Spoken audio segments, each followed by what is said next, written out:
Riley Herbst from 2311 Racing here, and you know what grinds my gears? Waiting for coffee.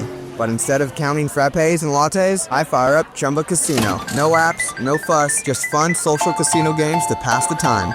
By the time my coffee's ready, order for Riley. I've already taken a few victory laps. Next time you're stuck waiting, make it entertaining. Play for free at ChumbaCasino.com. Let's Chumba. Sponsored by Chumba Casino. No purchase necessary. VGW Group. Void where prohibited by law. 21 plus. Terms and conditions apply. Welcome to the Deep Dive. Today we're focusing on a breaking story. It's really caught a lot of attention. The Boca Raton plane crash that happened on Friday, April 11th, 2025. That's right. And we've been looking at the initial reports coming in from several, pretty credible news outlets. Yeah, we've got info from Daily Mail Online, Newsweek, CBS News Miami, and NBC6 South Florida. We're really trying to dig into what we actually understand right now. Exactly. Our goal isn't just to, repeat the headlines. It's more about pulling out the key bits of information, the insights, especially as the story is still unfolding. And it's definitely unfolding. The initial details are pretty striking, aren't they? These reports describing fireballs at the crash site. Yeah, fireballs really jumps out. That immediately signals, a very high energy event. And the immediate shutdown of a major road, too. Absolutely. That closure just underscores the potential scale and the impact of this whole incident. So for everyone listening, we want to synthesize what these reliable sources are telling us, give a clearer picture of these early moments. Okay, so let's start with the core of it. Yeah. What do we actually know about the incident itself? The basics. Okay. So from the reports, we know the crash happened Friday, April 11th, 2025. It was sometime after 10:00 a.m. local time. Right.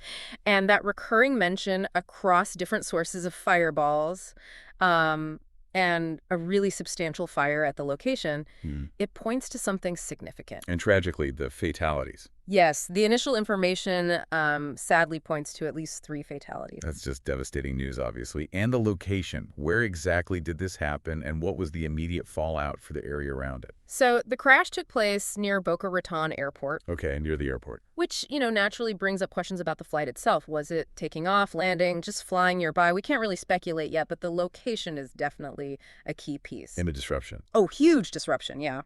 Immediately, North Military Trail was closed between NW 19th Street and Butts Road. And also, pretty significantly, the I-95 overpass at Glades Road, that's a major traffic artery, it was shut down. Both directions. Wow. Closing I-95 like that, that's massive. Yeah. It really hits home how serious this was, the potential hazard. Absolutely. It sounds like authorities reacted really fast to manage the immediate aftermath. Yeah, it seems like it. That urgency, telling the public to avoid the area, that's pretty standard in these emergencies. It lets the first responders do their jobs effectively and, keeps people safe from any ongoing dangers. And those road closures would just ripple out, wouldn't they? Affecting commuters, businesses. Definitely. Big impact on the local transportation network. Okay, let's switch gears a bit. Let's talk about the aircraft involved. What kind of plane are we talking about? The aircraft's been identified as a Cessna 310R. A Cessna 310R, okay. Yeah, it's a small twin-engine aircraft, typically used for, say, private travel or maybe some business purposes. It's definitely not like the big commercial airliners most people fly on. Right. A very different kind of plane. So thinking about a small twin-engine plane like that, what does that suggest about how many people might have been on board? Roughly. Well, a Cessna 310R usually has seating for maybe 4 to 6 people. That includes the pilot. Okay, 4 to 6. So that capacity figure, it unfortunately gives us a sense of the potential number involved. It puts those initial reports of fatalities into a kind of somber context. Yeah. But of course, the actual number of people on that specific flight, that's still a crucial detail the investigation needs to confirm. Absolutely. And the personal accounts, the eyewitnesses. That really brings home how sudden and shocking this must have been. What stood out from those reports? There were several witnesses and, even some early social media posts that we always have to be a bit careful with those initially. Right. Caution is needed there. Yeah. But they described seeing a huge fireball and just a lot of smoke coming from the crash site. A huge fireball. Wow. And one detail that really stuck out was someone nearby saying the force of the crash actually shook the whole building they were in. Shook the building. Yeah. That tells you something about the impact. Chilling detail. It really conveys the power involved, doesn't it? It does. And it seems clear the emergency response was, immediate. Yes. The reports definitely confirm police and fire crews were there very quickly. Good. Their first priorities would naturally be securing the area, tackling that fire, helping any survivors if possible, and just starting that initial assessment. Okay, so now the big question everyone will have.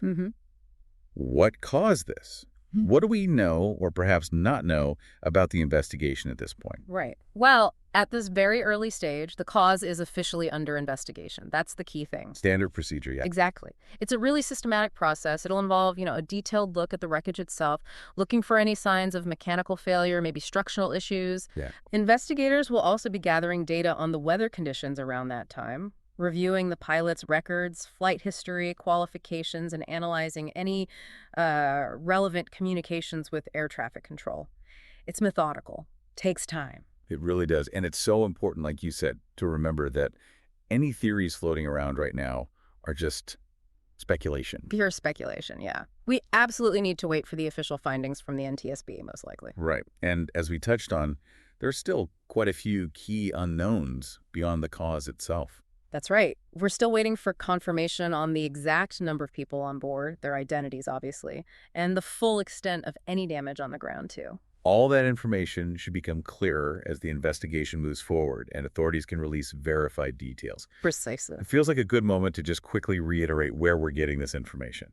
We mentioned the sources earlier, but in situations like this, knowing the source is crucial.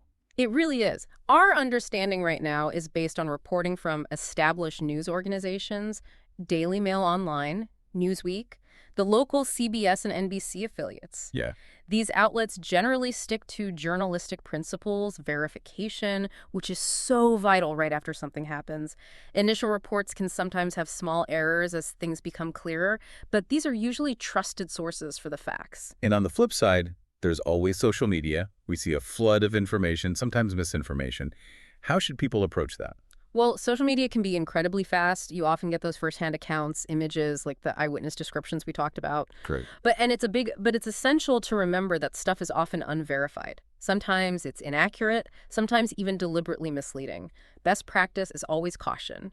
Look for the official confirmations, the detailed reporting from established news sources before you, decide something is fact. Good advice. Okay, stepping back a bit now, looking at the bigger picture. Plane crashes are thankfully rare, but they do happen. What broader context should we maybe keep in mind here? That's a good point. If we think about aviation generally, it's incredibly safe, statistically. Way safer than driving, for example. Right. But there are still inherent risks. Operating complex machines like aircraft always involves some risk. That's why we have such comprehensive safety regulations, really rigorous maintenance schedules, extensive pilot training, all that stuff. The whole system designed for safety. Exactly. And when an accident like this does happen, that in-depth investigation process is just crucial. It's not only about finding the cause of this specific tragedy. It's about learning, right? Absolutely. It's vital for identifying any potential safety issues, anything systemic that could help prevent similar incidents down the road. Yeah, each investigation ideally makes flying even safer. And thinking locally again about the impact in Boca Raton, what kind of repercussions might the community be feeling? The impact is likely significant, and on several levels. Immediately, you've got the practical disruption, those road closures affecting daily life, commutes, businesses. But beyond the logistics, there's the emotional toll. An event like this, especially with descriptions like fireballs, can create fear, anxiety, a deep sadness in the community. Understandable.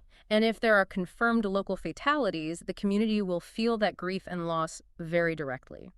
How everyone comes together to support those affected, that'll be really important in the coming days and weeks. It's a sobering thought, the ripple effects. So, wrapping things up for this deep dive, we've really tried to piece together that initial picture from the first wave of credible reports after this tragic crash. Exactly. And it's important to remember this is a developing story. More information will absolutely come out as the investigation progresses. Yeah, right. So for everyone listening, staying informed through those reputable news sources we mentioned, that's going to be key to getting a fuller, more accurate understanding of what happened here. Agreed. And on that note, we want to leave you with maybe a final point to think about.